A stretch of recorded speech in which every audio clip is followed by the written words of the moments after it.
Escuché ayer a la ministra de Trabajo, y a Kelly Olmos. Y creo que tuvo algunas definiciones correctas y otras que fueron muy desafortunadas. Sobre todo aquellas que abonan la idea de que los salarios generan inflación, ¿no? Y esto en relación a la paritaria de camioneros. Allí está Pablo Moyano exigiendo una paritaria del más del 100%, y a la ministra le parece que esa paritaria promueve o estimula la dinámica inflacionaria. Y las cosas tienen un sentido cuando se dicen en determinado contexto y tienen otro sentido, esas mismas palabras, cuando el contexto cambia.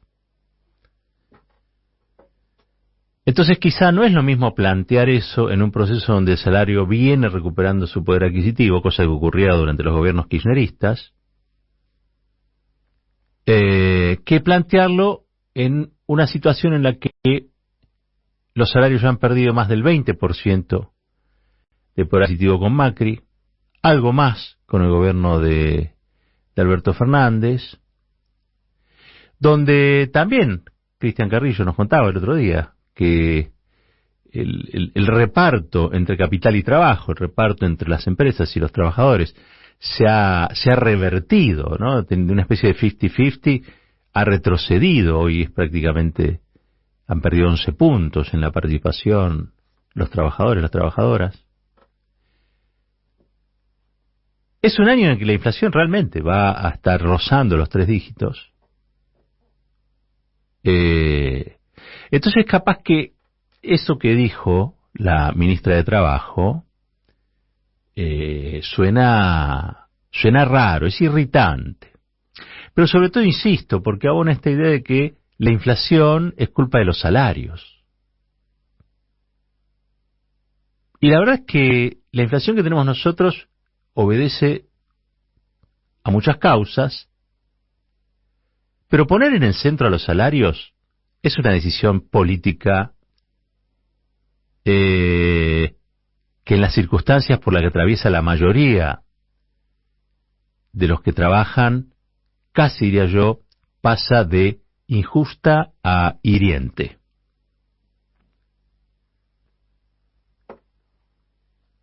Que trabajadores y trabajadoras a los que les cuesta mucho llegar a fin de mes, a su vez sean responsabilizados por generar la inflación que le carcome el salario, yo no sé cómo se les ocurre, ¿no? Siquiera pensarlo. Porque muy probablemente no sea el salario de los trabajadores, sino las ganancias empresarias siderales que van a comprar dólares, que presionan sobre el precio del dólar, que a su vez impacta en el precio de los alimentos y de los consumos de los trabajadores y trabajadoras, lo que sí genera inflación. Entonces no es el salario de los trabajadores, sino la rentabilidad empresaria lo que genera inflación. Y yo prefiero un ministro o una ministra de Trabajo que diga eso. Aunque después se demuestre impotente, quizá para revertirlo en el corto plazo, porque puede pasar. Este es un gobierno que está muy debilitado porque tiene poderosos enemigos enfrente y también porque ha hecho de ciertos errores no forzados una constante, sobre todo en algunas áreas, ¿no? Sobre todo en algunas áreas. Cuando uno hace el recuento de la cantidad de ministros que terminaron por irse, realmente hubo que corregir muchísimo. Y si hubo que corregir es porque las cosas no estaban bien. Y las cosas no estuvieron bien durante mucho tiempo, ¿sí? Eso indica el recambio. Cuando vos cambiás a alguien en el equipo es porque o querés que se vaya ovacionado por la hinchada, o porque querés cambiar para ver si puedes ganar el partido. Me da la impresión de que las salidas estuvieron más explicadas por esto último que por lo anterior. Pero creo que este mito por el cual la inflación es culpa de salarios que son altos, hay que romperlo. No puede un gobierno peronista en la circunstancia actual plantear esto. Si vinieras de 3 años de recuperación de salario real, y bueno, capaz que lo que dijo Kelly no es tan descabellado. El bien común, la lógica del bien común existe. Y es probable que así como hay sindicatos que por su poderío, por su capacidad de lucha, de movilización, deporte, intervención en la economía, en la logística, en los servicios o en la industria, cualquiera sea, tienen posibilidad de sacar una paritaria mejor y otros quizá no. Por lo tanto, ahí el Estado trata de arbitrar un poco para que no se disparen algunos salarios más allá de cierto techo, aunque nunca hubo techo en las paritarias, hay que decirlo, salvo con Macri, nunca hubo techo en las paritarias.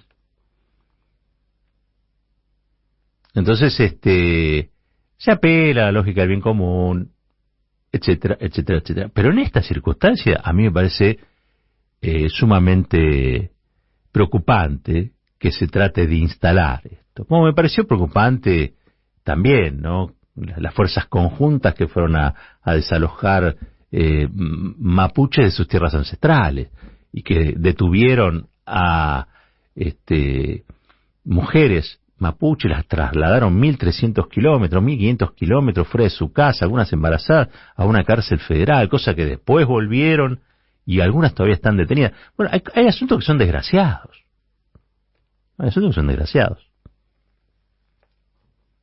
Yo estaba viendo lo que ocurrió con el tema de Gran Hermano, ¿no? Miren, la noticia de ayer, sin ninguna duda, que debiera haber sido el tema del gobierno, fue que finalmente avanzó un juez después de 45 días sobre una banda que algunos catalogan de loquitos sueltos, pero que cada vez emerge más como una estructura muy amplia, donde hay financiamiento, donde hay conducción, donde hay ligazón política, donde hay una superestructura que pudo determinar o pudo haber determinado el asesinato de la vicepresidenta del país, nada más y nada menos.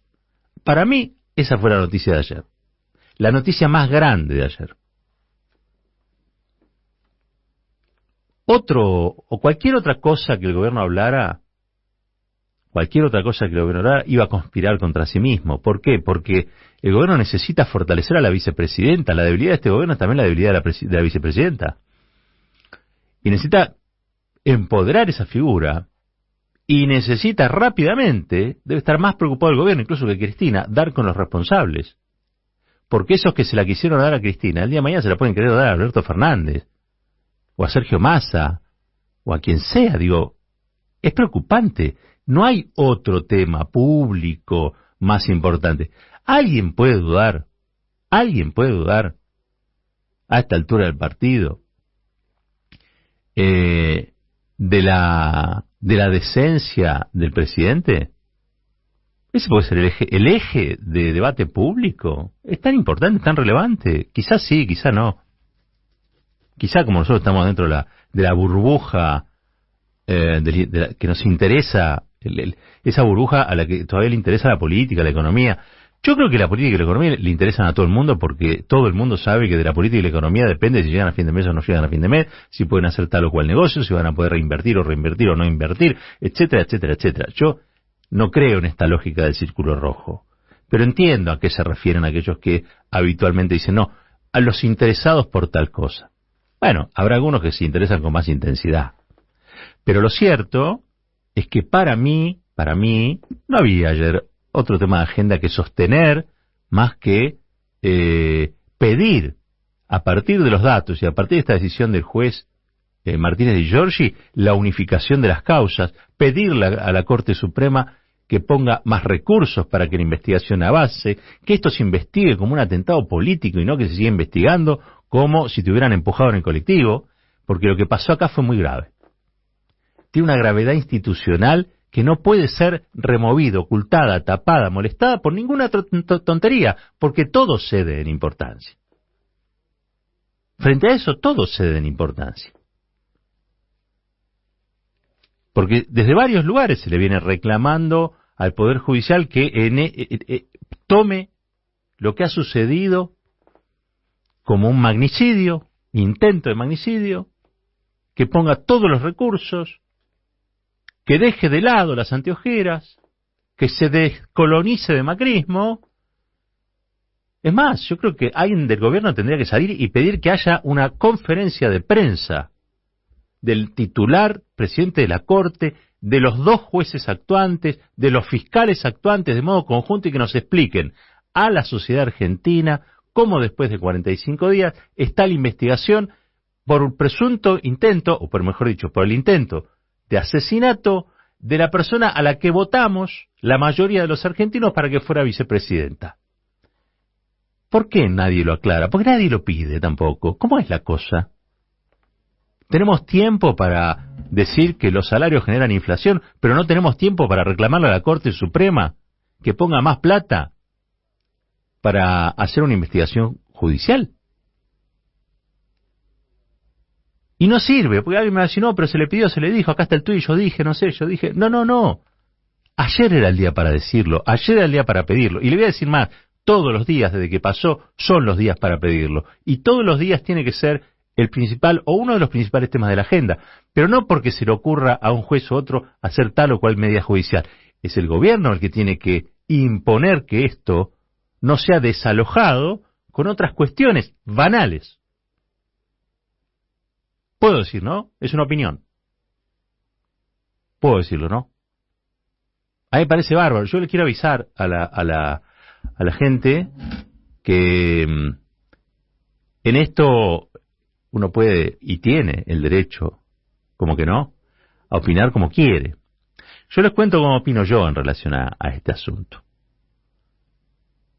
Primero, creo que hay que darle importancia a lo que es importante. Segundo, creo que esto es importante porque es un deber. Tercero, creo que los gobernantes tienen que aprender a mandar obedeciendo. Primero que nada, mandar obedeciendo. Que es la única forma efectiva de que el mandar no se vuelva un acto autoritario. Mandar obedeciendo. Presidente, la vicepresidenta, sus ministros, han sido elegidos con una vocación, con una proyección, con una idea por parte de la ciudadanía, por la mayoría de la ciudadanía, diría yo. Y entonces, ¿cómo es posible? ¿Cómo es posible que frente a lo que le sucedió a Cristina Kirchner, que le generó a ella, como verán, un perjuicio, porque no puede estar haciendo actos, no puede hacerlo con tranquilidad, porque ¿quién te dice que no hay otro Sabac Montiel esperándola en la esquina para pegarle un cuetazo? ¿Quién te lo dice? Pero no solamente a Cristina, porque parecía que el gobierno se encapsula y dice, bueno, que es un problema de Cristina. No es un problema de Cristina, es un problema de la democracia y también del gobierno, porque eso le puede pasar al presidente, a cualquiera de sus ministros. No hay otro tema más importante. No está en juicio la decencia de Alberto Fernández, para nada, porque los que quieran creer esas tonterías las van a seguir creyendo. Y los que no crean en esas tonterías no las creerán, porque Alberto Fernández, si hay algo que no tiene, es causas de corrupción. ¿O alguien reconoce alguna causa de corrupción que tenga Alberto Fernández? Yo no me acuerdo. Entonces, ¿por qué poner la decencia del presidente en agenda? No lo sé, la verdad que me sorprende. Lo otro me parece más que responde a un deber institucional.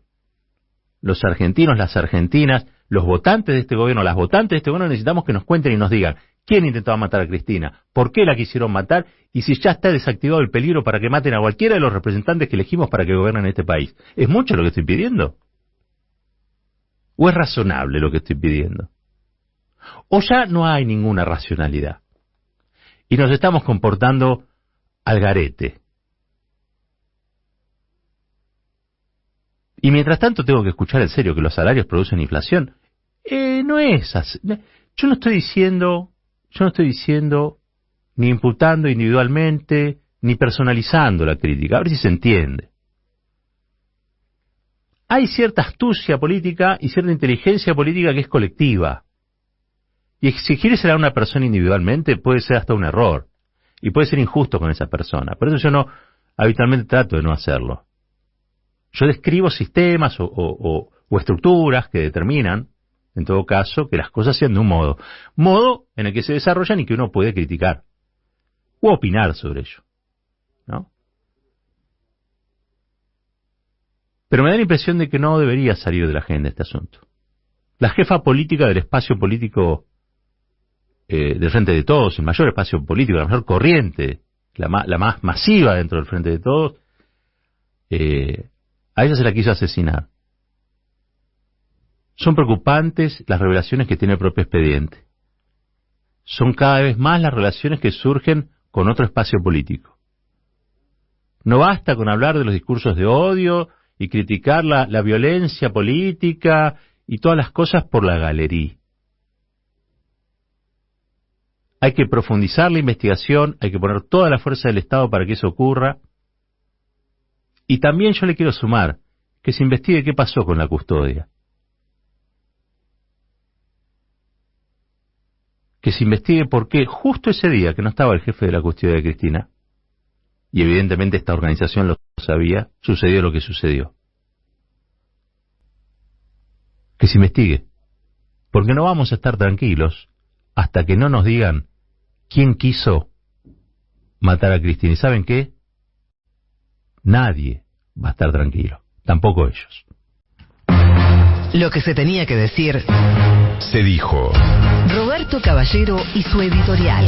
A buen caballero, buen entendedor.